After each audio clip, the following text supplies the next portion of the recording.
The morning Marlowe Hale decided to destroy his wife financially, he made himself a cup of coffee first. He stood in the kitchen of the house they'd built together, stirring in one sugar the way he always did, and he did not shake. His hands were steady. That's the part that still bothers people when they hear the story.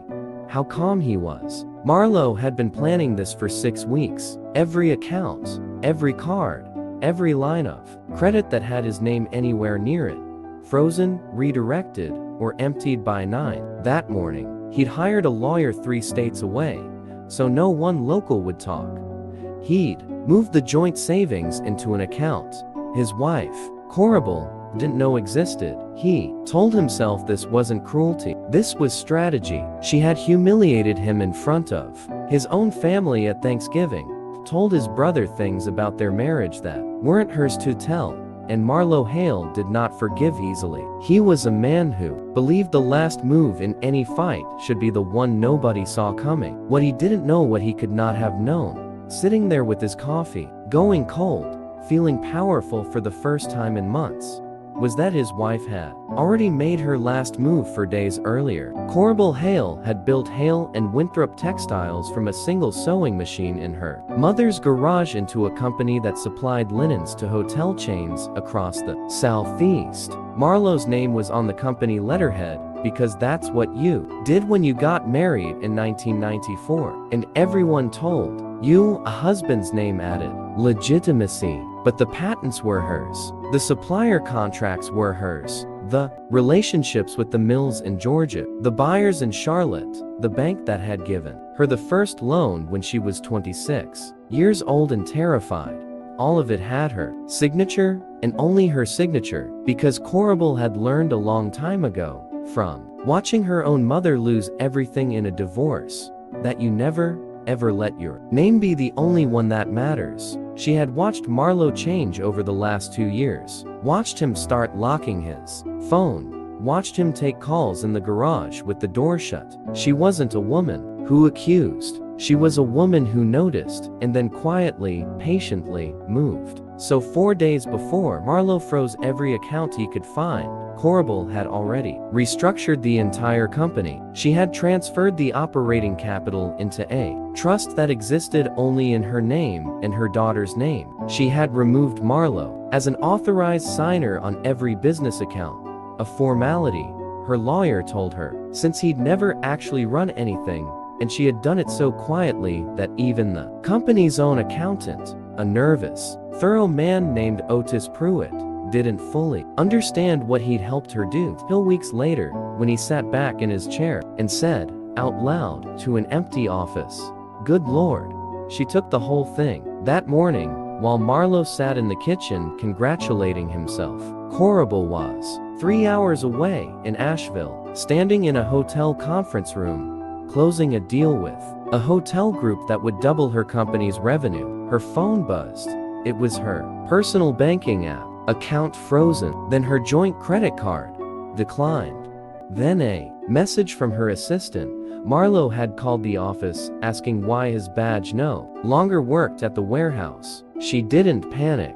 People who knew Corabelle would tell you she had exactly one facial expression for bad news, and it looked almost like calm. She excused herself from the meeting, walked into the hallway, and called her lawyer, soft-spoken woman named Verlene Boucher, who had been waiting for this call for 2 years. He did it, Corabelle said. Did he freeze the business accounts too? Verlene asked. He tried, Corabelle said. There was nothing there to freeze. What Marlowe did not understand, driving to the bank that afternoon to check his handiwork, was that a man can freeze a bank account, but he cannot freeze a business he never actually built. He can lock a woman out of a joint checking account with $11,000 in it. He cannot lock her out of a company worth $22 million. He found out at 4:47 in the afternoon, standing in the lobby of First Piedmont Bank, when the branch manager, a kind, uncomfortable young man named Thaddeus Colby, slid a printed statement across the counter and said, "Sir,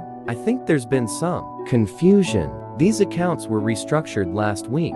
You're not listed as an authorized party anymore." Marlo read the paper twice, then a third time. "That's not possible," he said. "I've been on these accounts since we opened the company. I'm showing a trust reassignment," Thaddeus said gently.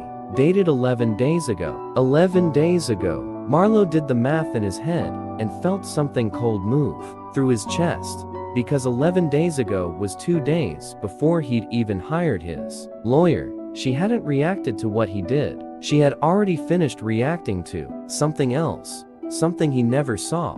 Weeks before he made his first move, he drove home in silence. The house felt different when he walked in, not physically. Nothing had changed, but it felt like a room after someone has already left it, even though Corabelle wouldn't be back from Asheville for another 2 days. He sat at the kitchen table where he'd had his coffee that morning, the cup still in the sink, and for the first time in years, Marlo Hale felt afraid. He called her. She picked up on the 4th ring. "You froze my accounts," she said. "Not a question. You froze mine first," he said, and even as the words left his mouth, he heard how small they sounded. "No," Corabelle said, and her voice wasn't angry. That was the worst part. It was almost gentle. "I protected what I built from a man who spent 6 weeks planning how to take it. Those are different things, Marlo." He didn't have an answer for that, because there wasn't one. What Marlo didn't know yet, what would take him another 3 weeks and a very long, very quiet drive to his mother's house in Boone, to fully understand was that Corabelle hadn't done this out of revenge. Revenge was Marlo's language, not hers. She had done it because 8 months earlier, she'd found a folder on the shared computer labeled personal, and inside it were flight confirmations to Charleston, hotel bookings for 2, and a series of messages between her husband and a woman named Delphine Ashwood, a marketing consultant the company had hired the year before. Corabelle had not confronted him. She had not cried. Not that he ever saw. She had sat with that folder open on the screen for 11 minutes, according to the computer's own history log. And then she had closed it, picked up the phone, and called Verlene Boucher for the first time. "I need to know what's mine," she had said, "before he figures out what he wants to do about this." She never told Marlo she knew about Delphine. She let him believe, for months, that the marriage was simply fraying under ordinary weight. Long hours, cold conversations, the erosion that happens to a lot of marriages after 22 years. She let him believe he was the one making a calculated, cold decision to protect himself. She let him think he had the upper hand, right up until the moment Thaddeus Colby slid that printed statement across the bank counter. It would be easy, telling this story, to make Marlo into a simple villain and stop there, but real people are rarely simple, and Marlo was not a monster. He was a frightened, aging man who had built his identity around being the provider, only to watch, year after year, as it became clear that his wife was the one people respected in every room they walked into together. The affair with Delphine hadn't started because he stopped loving Corabelle. It started because Delphine made him feel, for the first time in a decade, like the most important person in a conversation. That doesn't excuse what he did, it only explains it. And there's a difference between the two that Corabelle understood better than anyone. 3 weeks after the accounts froze, Marlo drove to the company warehouse, the one he technically still had no badge access to, but the guard, an older man named Junior Beauchamp, who'd worked there 18 years and liked Marlo well enough, let him in the side door out of habit. He found Corabelle in the back office, going over shipping manifests with Otis Pruitt. She looked up when he walked in and didn't seem surprised. "I know about Delphine," she said, before he could say anything at all. "I've known for 8 months." Marlo stood in the doorway and felt the floor tilt slightly under him. "Then why didn't you?" "Because I needed time to protect our daughter's future before I let myself feel anything about yours," Corabelle said. "You froze $11,000, Marlo. I was protecting 22 million. Those numbers tell you everything about what each of us was actually thinking about." He sat down across from her, in the chair usually reserved for suppliers and buyers, and for a long moment, neither of them spoke. Otis quietly excused himself and closed the door. "I don't know how to fix this," Marlowe finally said. "You can't," Corabelle said. "Some things aren't broken. They're finished." "There's a difference?" he asked her, voice cracking in a way it hadn't in 30 years, whether she hated him. "No," she said. "I loved you for a long time, Marlowe. Real love doesn't disappear the moment it's disappointed. But I stopped needing you to survive a long time before you ever met Delphine, and I think somewhere you knew that, and it scared you more than the affair ever did." That was the sentence Marlowe would repeat to himself for years afterward, long after the divorce was finalized, long after Delphine moved to Nashville and stopped answering his calls within for months, long after he'd rebuilt a smaller, quieter life in a rented house on the edge of town. It wasn't the accounts. It wasn't the money, though. The settlement left him with far less than he'd expected, since the court found his attempt to freeze marital assets had been calculated and premeditated, while Corabelle's restructuring had been completed under the advice of counsel long before any formal separation began. It was that sentence. She had stopped needing him, and he had spent the last 2 years of their marriage trying to matter to someone else, because he could feel that happening and didn't know how to stop it. So, instead of becoming a better husband, he'd become a smaller man. Corabelle didn't destroy him out of spite. And this matters, because so many stories like this end with the wronged party celebrating, and that was never who she was. When the settlement was finalized, she made sure Marlowe kept enough to start over. The truck, a fair portion of the house's equity, his retirement account untouched. She didn't take everything. She only took back what had always, quietly, been hers. Their daughter, Junie, was 26 that year, out of college and working in Charlotte, and she watched all of this from a careful distance, the way children of long marriages often do, terrified of being asked to choose a side. When it was over, she asked her mother the question everyone eventually asks in these situations: "Do you regret protecting the company before you protected the marriage?" Corabelle thought about it for a long time before answering. "I regret that I had to choose it all," she said. "But if I hadn't protected it, your father would have found a way to leave with everything and call it fair. Because that's what frightened men do when they think they're about to lose something. I wasn't trying to hurt him, Junie.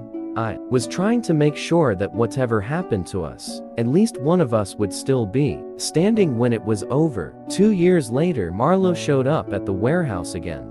This time not out of desperation, but with something that looked, for the first time in a long while, like humility. He wasn't asking for money. He was asking for a job, not as an owner, not as a name on the letterhead, but as a floor supervisor, a role he was, by every practical measure, qualified for, having spent the early years of the company learning the machines himself, before his ego decided that wasn't beneath him, but somehow separate from him. Corabelle didn't answer right away. She thought about the folder on the computer. She thought about the frozen accounts. She thought about 11 minutes of silence in an office years earlier, when she'd decided what kind of woman she was going to be. About all of it. "You'd report to Otis," she said finally. "Same as anyone else. No shortcuts because of the divorce. No special treatment because of the past." "I don't want special treatment," Marlowe said, and for once, she believed him. He took the job. It wasn't a fairy tale ending. There was no dramatic reconciliation, no rekindled romance, none of the things that make for a tidy story. Some mornings were still hard. Some conversations in the break room were still stiff and careful. But slowly, over months, something quieter and more honest grew between them than anything that had existed in the last 5 years of their marriage. A kind of respect that had nothing left to protect and nothing left to prove. At Junie's wedding the following spring, Marlowe and Corabelle stood on opposite sides of the same small tent, and when the time came for the father-daughter dance, Corabelle watched her ex-husband hold their daughter the way he used to hold her when she was small enough to stand on his feet, and she felt something settle in her chest that she hadn't expected to feel again. Not love, not the old kind, but something adjacent to peace. Marlowe found her afterward, by the drink table, both of them a little out of place at their own daughter's happiest day. "Thank you," he said, "for not letting me destroy everything I actually cared about, even when I was trying to." Corabelle looked at him for a long moment. "You didn't destroy it," she said. "You almost did. There's a difference. I made sure of that difference a long time before you ever tried." He nodded, and for the first time in years, there was nothing left to fight about, nothing left to freeze, nothing left to hide in a folder marked personal. Just two people who had built something enormous together, broken it in the way people sometimes do, and found, against every likely odds, a way to stand in the same room, without either of them needing to win. Because that, in the end, was the real story. Not a man who tried to punish his wife, and not a woman who outmaneuvered him. It was the story of someone who understood, long before anyone else did, that the strongest thing a person can protect isn't an account balance or a company name. It's the quiet, unglamorous work of making sure that whatever comes, you'll still know exactly who you are when it's over. And Corabelle Hale always did. Some people fight with anger, others fight with wisdom. If this story reminded you of someone in your own life, drop a comment and tell us about them. And don't forget to subscribe. I will see you in the next story.